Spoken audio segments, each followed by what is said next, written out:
الحمد لله وكفى وسلام على عباده الذين اصطفى أما بعد فأعوذ بالله من الشيطان الرجيم بسم الله الرحمن الرحيم يفعل ما يشاء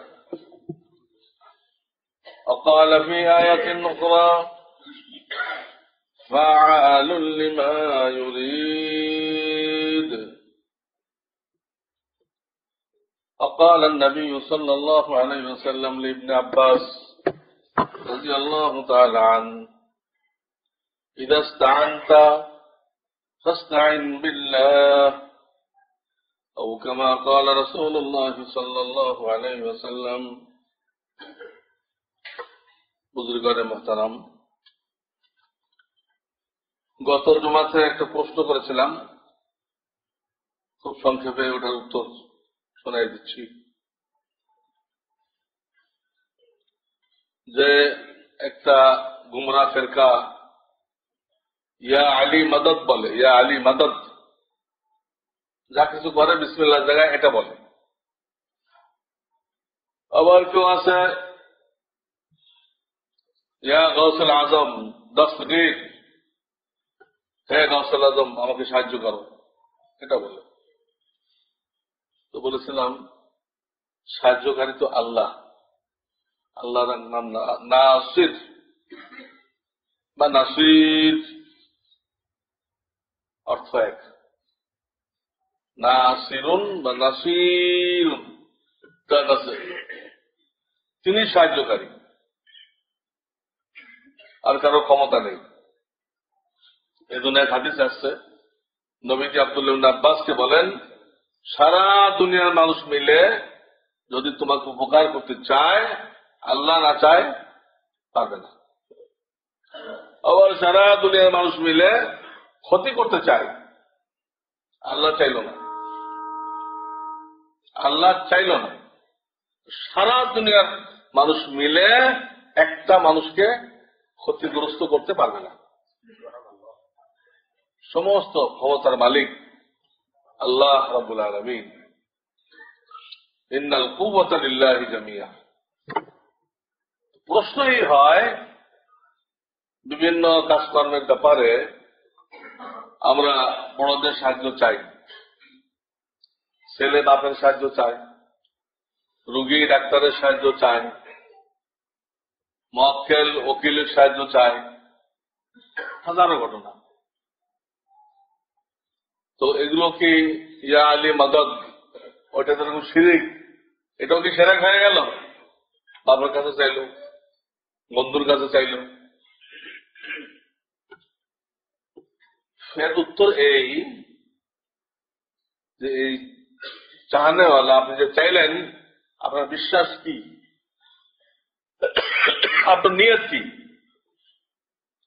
আপনার নিয়ত যদি এই হয় যে এই লোকের ভিতরে আমাকে আমার এই জিনিসটা করে দেওয়ার ক্ষমতা আছে, সে চাইলে অবশ্যই করতে পারবে, তার নির্দিষ্ট ভাবে এই ক্ষমতা আছে আমাকে উপকার করতে, সে কারো মুখাপেক্ষি না, এই বিশ্বাস নিয়ে তার কাছে চাওয়া হলো, এই বিশ্বাস নিয়ে তাবিজ ব্যবহার করা হলো, ইত্যাদি ইত্যাদি।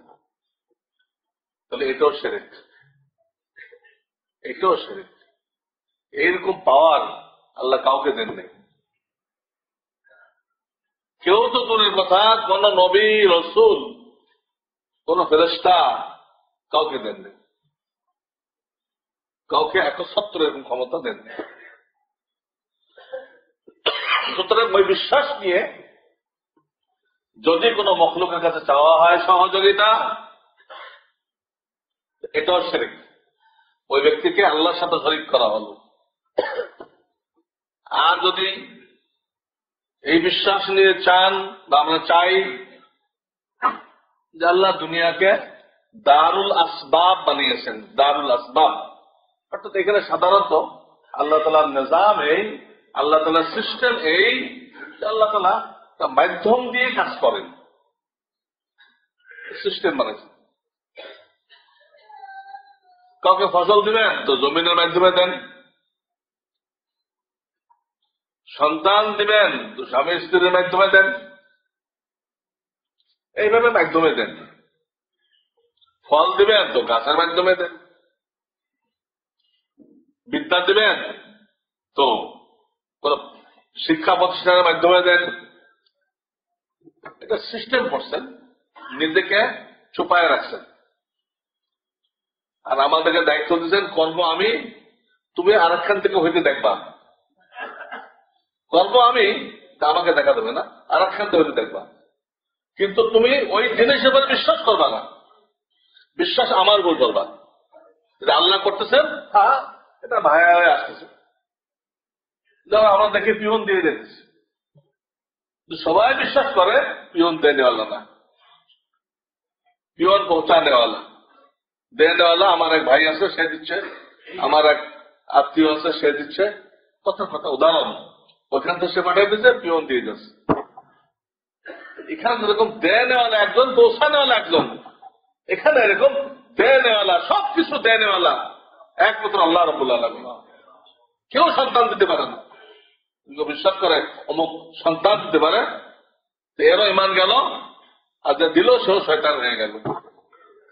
সন্তান দিতে শয়তান হয়ে গেল, দাজ্জাল হয়ে গেল। সমস্ত পাওয়ার মালিক আল্লাহ, তিনি পারেন, আর কেউ পারেন না। তিনি ডাইরেক্ট পারেন, কিন্তু আমাদের পরীক্ষা নেওয়ার জন্য ডাইরেক্ট দেন না। তিনি ইচ্ছা করলে সরাসরি সন্তান দিতে পারেন। আদম হইলেন কেমনে? ওনার বাপ মাকে সরাসরি। হাওয়া শুধু পুরুষ থেকে হইলেন। ঈসা আলাইহিসসালাম শুধু মহিলা থেকে হইলেন। আল্লাহ সব রকম করে দেখাইলেন। একজনকে বানালেন কেউ ছাড়া, কোনো বাপও নেই মাও নেই। একজন পুরুষের মাধ্যমে, একজন মহিলার মাধ্যমে, আর বাকি তাম মানুষ দুইজনের মাধ্যমে। আল্লাহ সবটা পারেন, এই শিক্ষা দেওয়ার জন্য সবটা করে দেখাইছেন। তা নাহলে আমরা বুঝতাম যে স্বামী স্ত্রী ছাড়া কোন বাচ্চা দেওয়া, এটা তো আর আল্লাহ পারবে না। আল্লাহ দিতে পারে, সন্তান দিতে পারে, তো স্বামী স্ত্রী না হলে তো হবে না। এটা হইলে তারপরে পারেন, না হইলে তারপরে পারেন তা না, ছাড়াও পারি আমি, তো করবো না। যে একটা নমুনা দেখাই দিয়েছেন, বাকি আমভাবে সাধারণ ভাবে ওরকম করবেন না, ডাইরেক্ট করবেন না। আল্লাহ ডাইরেক্ট চাউল নাজল করতে পারতেন, ডাইরেক্ট খানা নাজল করতে পারতেন। ঈসা আলাইহিস সালাম তার উম্মত, উনি যে কদিন দুনিয়া ছিলেন, এখন তো আসমানে আছেন। ঈসা আলাইহিস সালাম আসমানে আছেন, আবার আসবেন, মুসলমান হিসেবে আসবেন, খ্রিস্টানদের নবী হিসেবে না। তো ওনার উনি যখন ছিলেন উঠাই নেওয়ার আগে, তো ওনার উম্মত চাইছিল যে আপনি যদি সত্য নবী হন, তাহলে আল্লাহর কাছে বলেন, আল্লাহ আকাশ থেকে একটা খানায় ভরপুর একটা পাঠাই দিক, দস্তরখান, তস্তরি পাঠাই দিক, তস্তরি, তার মধ্যে সুন্দর সুন্দর খানা। উনি আল্লাহর কাছে দোয়া করছিলেন, তো আসমান থেকে তস্তরি নাজেল হয়েছে, খুব সুস্বাদু খানা। আল্লাহ বলে দিয়েছেন, এরপরে যারা ইমান আনবে না, আমি এদেরকে এমন আযাব দিব যে এই আযাব পৃথিবীর আর কাউকে দিব না। আল্লাহ ডাইরেক্ট খানাও নাজল করতে পারেন, বাতিও নাজল করতে পারেন, মান্নার সালাও নাজল করতে পারেন, ডাইরেক্টও পারেন, কিন্তু মাধ্যমেও করবেন। ওই মাধ্যমের উপরে ইয়াকিন করলে তার ইমান নষ্ট হয়ে গেল। ইয়াকিন করতে হবে আল্লাহর উপরে। এই জায়গাটা বান্দার পরীক্ষা, এই জায়গায় বান্দার পরীক্ষা। মাধ্যমটা করনেওয়ালা না, মাধ্যমটা পৌঁছানেওয়ালা, করনেওয়ালা আল্লাহ। কিন্তু আমরা যে কারো কাছে চাই, ডাক্তারের কাছে, ডাক্তার সাহেব শরীর খুব খারাপ, চিকিৎসা দেন, কিন্তু আমার বিশ্বাস ডাক্তার সাহেবের কিছু করার নেই। ওষুধ দেখবেন, আল্লাহ চাইলে আমি সুস্থ হবো, আর না হবে না, এই ডাক্তার সাহেব কিচ্ছু পারবে না। পড়ে আসছেন, কিন্তু ওষুধ লিখবেন, ওই ওষুধ দিলে আমি ভালো হয়ে যাবো কোনো গ্যারান্টি নেই। শেফার মালিক আল্লাহ, এই বিশ্বাস নিয়ে গেছেন। ঠিক আছে, ঠিক আছে, এই দাওয়াটাও শুনল। নবীজি বলছেন অসুস্থ হয়ে গেলে চিকিৎসা করাও। গেলেন এই নিয়েছে, ডাক্তার সাহেব ভালো করবে না, ওষুধ দিবেন, ওষুধ খাইতে আমার নবী বলেছেন, সুন্নত ঘোষণা করছেন, তাই গেলাম আমি। শেফার মালিক আল্লাহ, এটা শিরক না, এটা সুন্নত। আর ডাক্তার সাহেব ভালো করবে তাহলে শিরক। এই একটা উদাহরণ দিয়ে সবগুলো আমরা বুঝি নাই। কোন মাখলুকের কাছে ওসিলা হিসেবে গেলে সেটা সুন্নত, সুন্নত।